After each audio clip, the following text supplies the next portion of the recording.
Well, hello, I'm back. I didn't think I'd be back before Christmas, but this is in response to Jim's allotment, who's invited me to answer another 10 questions regarding things associated with the allotment.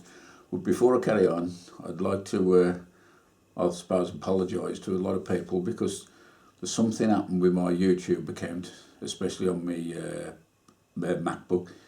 I know a lot of the comments are not getting through to me.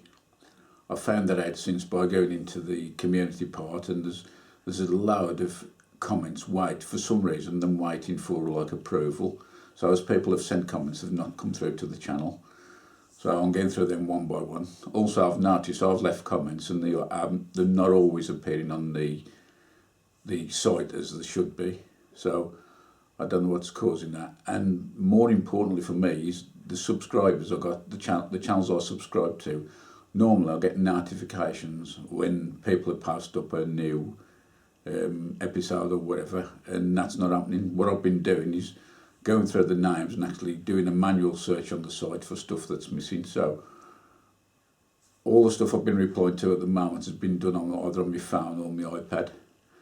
So I think what I might be able to be doing is actually wiping the computer and reinstalling and see if it's something to do with that. Anyway, carry on now.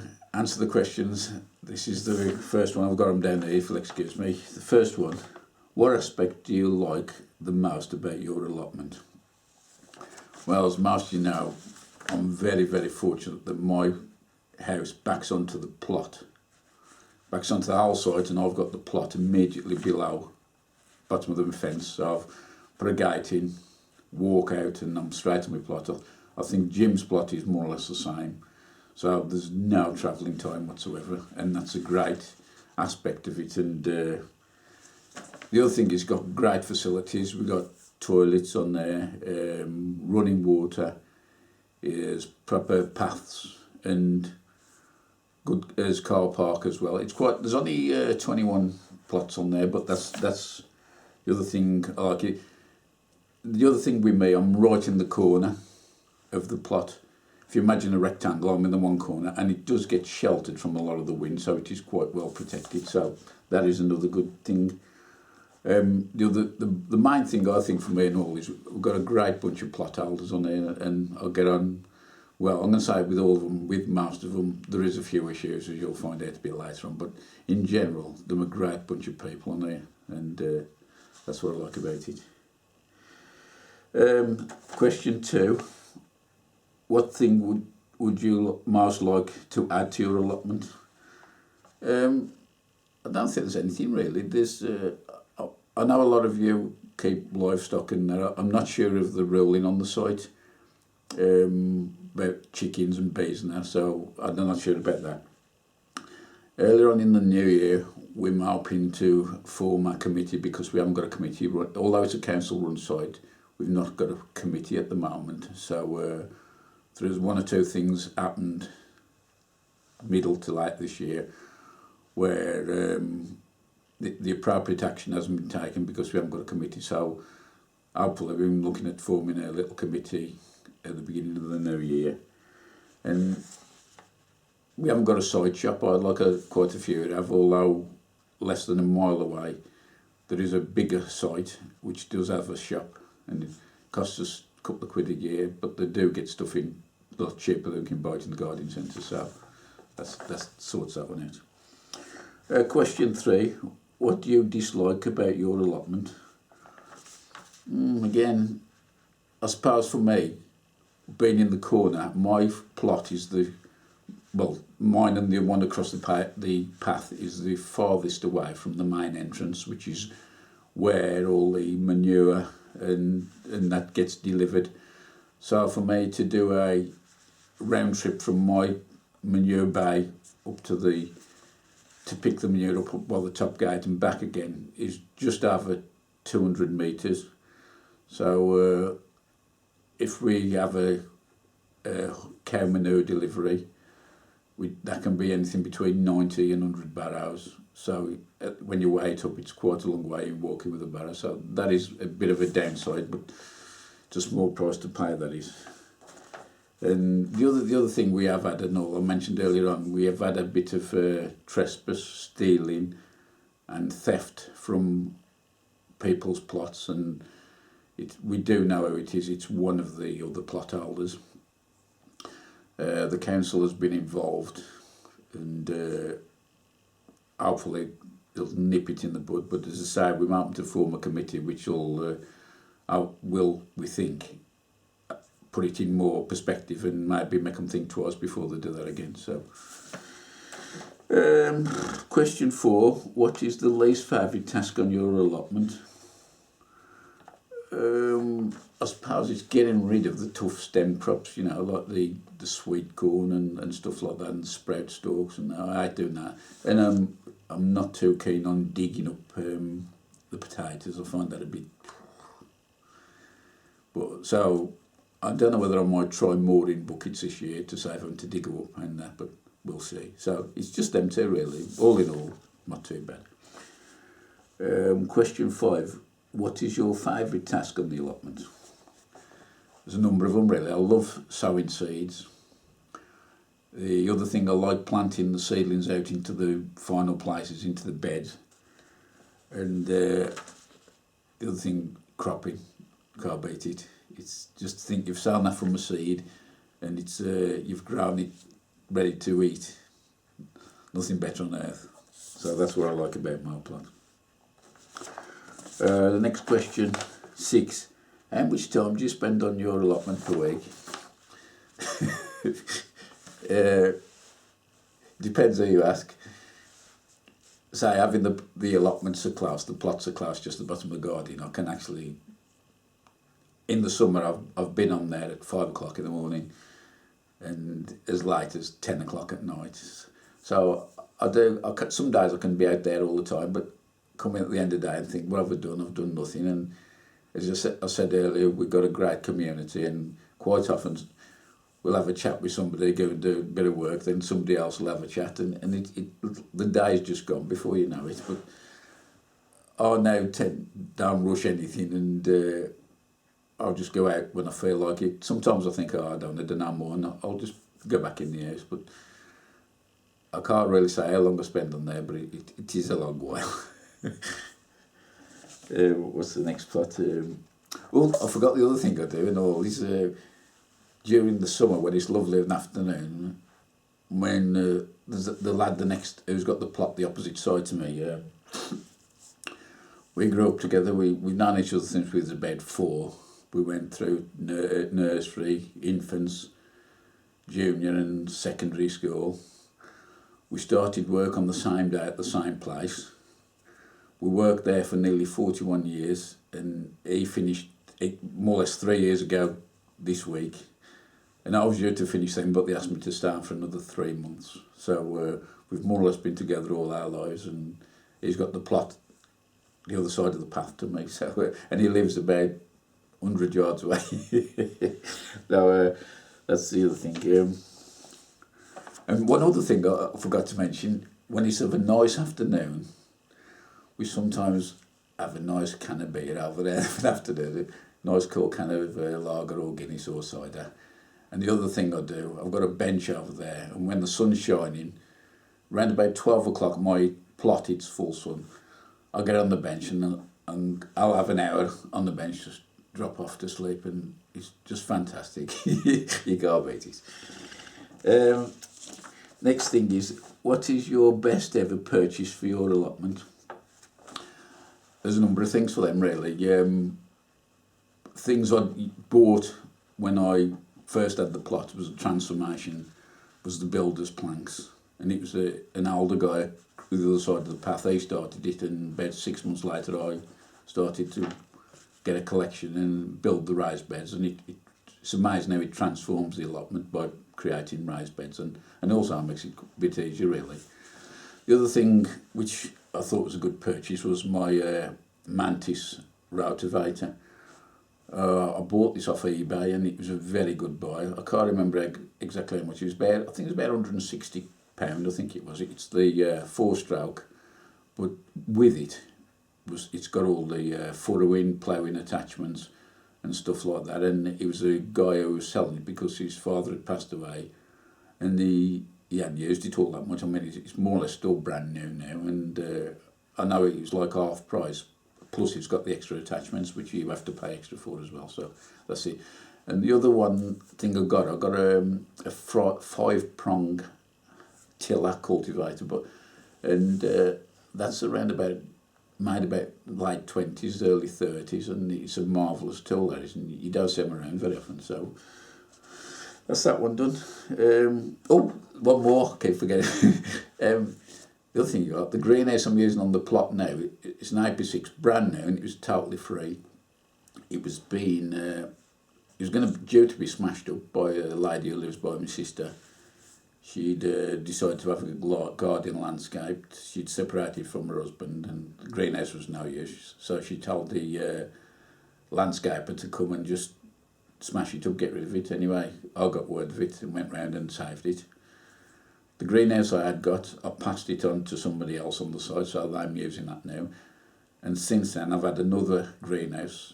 It's only a 6x6, but that's still on the plot in the frame, and the glass is still there, so I'm not sure what I'm going to do with that yet, but that's the other thing. Anyway, question 8. What is your best ever yield?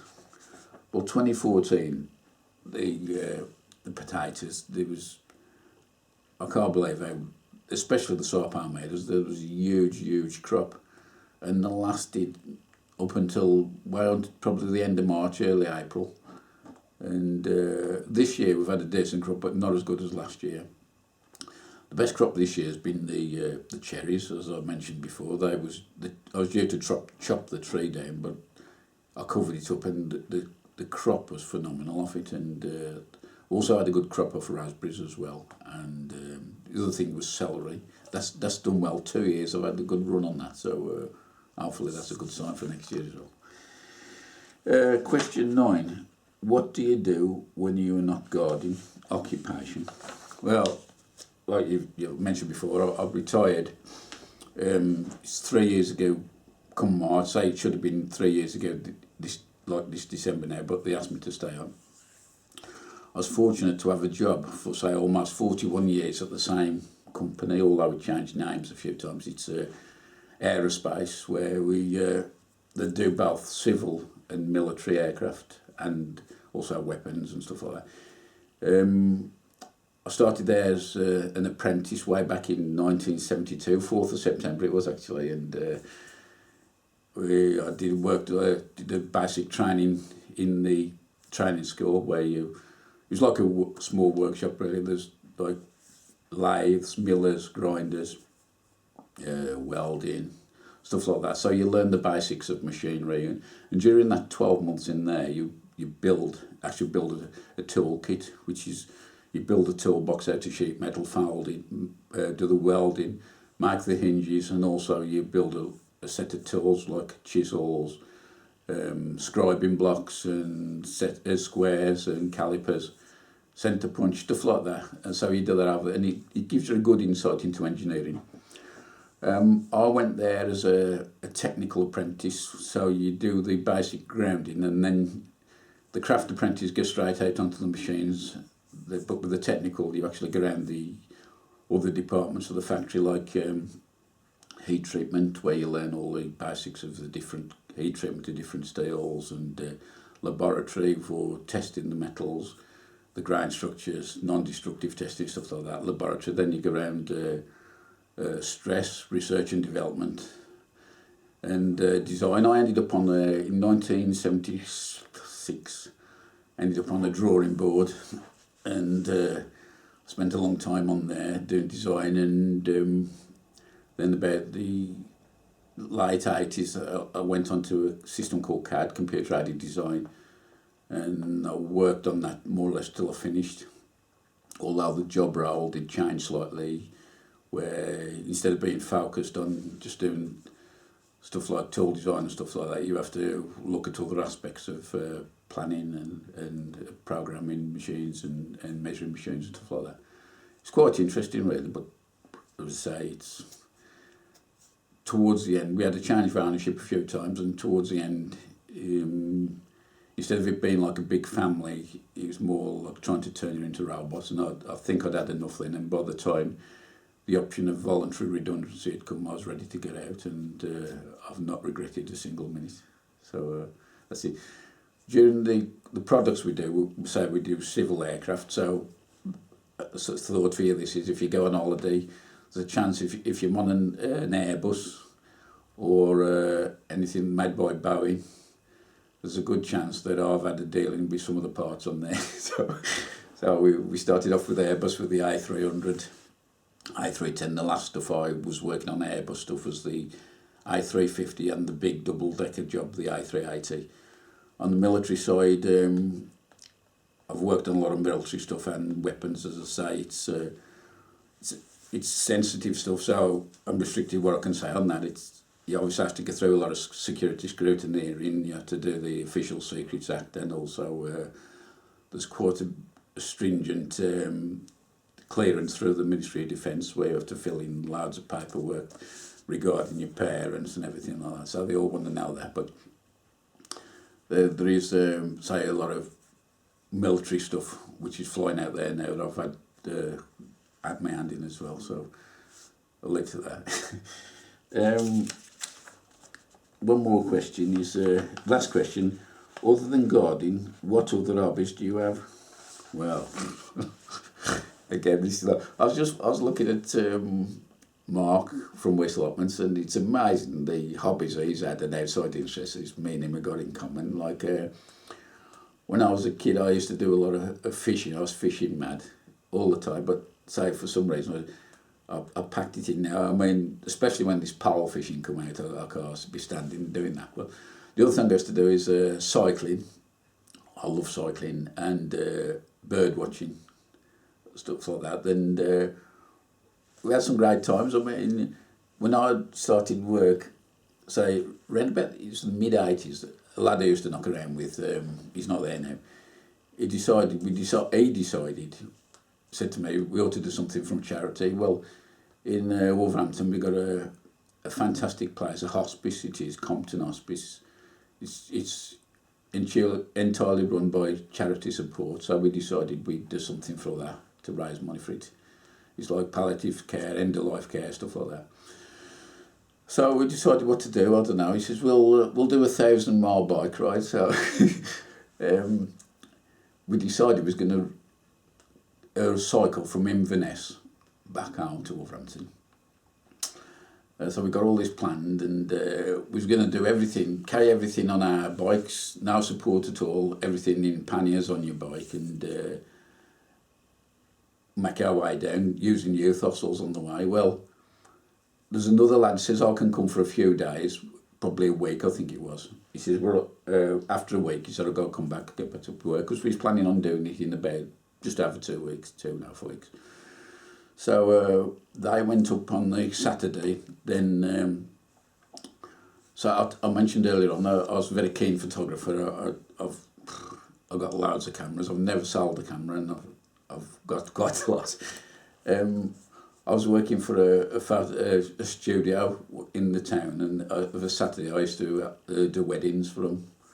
And I got a wedding on the Saturday that was going up to Scotland. So they went up, and I did this wedding on the Saturday. Then I caught the overnight sleeper up to Inverness. And there's a number of things which happen in your life which I think are like milestones, which you tend to remember in more detail than anything else. And one of these was, say, I caught the overnight sleeper up, met him in Inverness, and we started. And the first day we rode down the length of Loch Ness, and the scenery was fantastic. And we did all these youth hostels. We'd got it planned out, and it was the days, obviously, then before now mobile phones, so you was having to call in the phone box, phone up the youth hostel, and arrange a couple of days in advance. We got T-shirts done, say it was a sponsored ride, and there's this one village, it was called, I think it's the highest village in Scotland, it's called One Lock Head, it's called.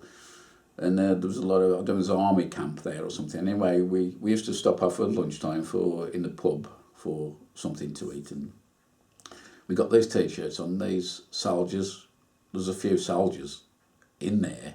What they was doing in there, I don't know, but we got chatting to them anyway. they left and we carried on eating our food, and about 20 minutes later they come back with something like 30 quid, and they'd had a whip round the barracks or whatever it is, because we was doing this sponsored ride. But I mean, it's something I've always remembered, and that was fantastic. And so we come through Scotland all the way through the Lake District, Onister, then we come through, which was to be a place I begin to love in the end, and it was the Yorkshire Dales, and we come through a place where it's not far from where Dan is really, along the Western Dales. But another thing, we stopped at a place called Kirkby Stephen, and the youth hostel there was a converted church, but they'd left all the windows in, and it was another one of these moments. I remember having breakfast of a morning, the sun just come up, and it was shining directly through the stained glass window, and there was a shaft of light coming across the table, all multicoloured, and it's one of them things, again, you remember forever. Anyway, we rode all the way down, and we got through Manchester, a place called Mankin Holes. I suppose half these youth hostels are closed now. And by the time we got to Chester, we realised we were going to get we was going to get on before we got the 1,000 mile in.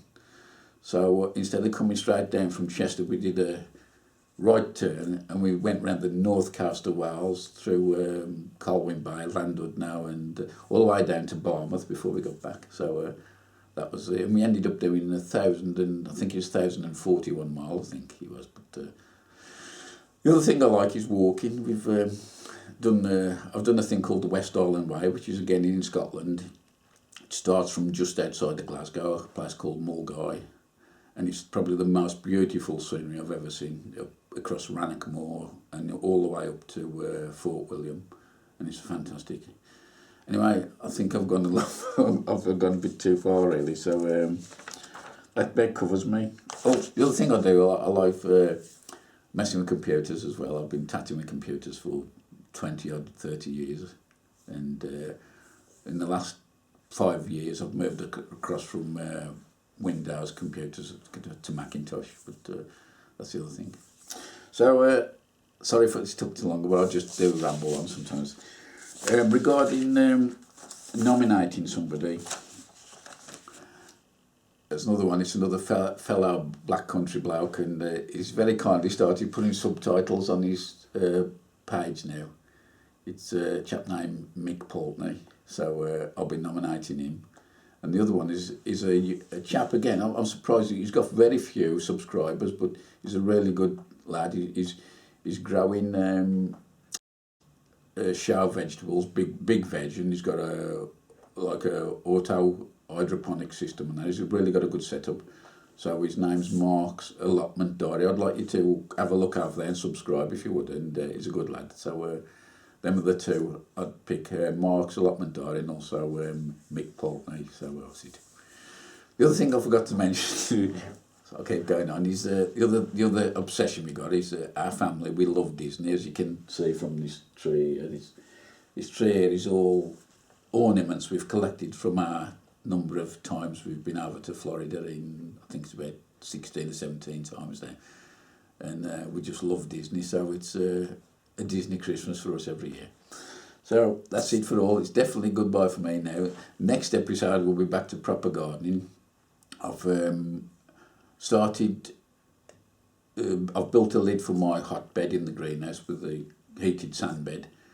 I've done that, video there. I'm ready now to be sowing my onion seeds round about now, between now and the New Year, so I'll be filming that. So that'll be my first episode up in the New Year. So it's definitely the last one from me now. So all my subscribers, Merry Christmas, look after yourself, take care, and we'll see you next year. Bye for now.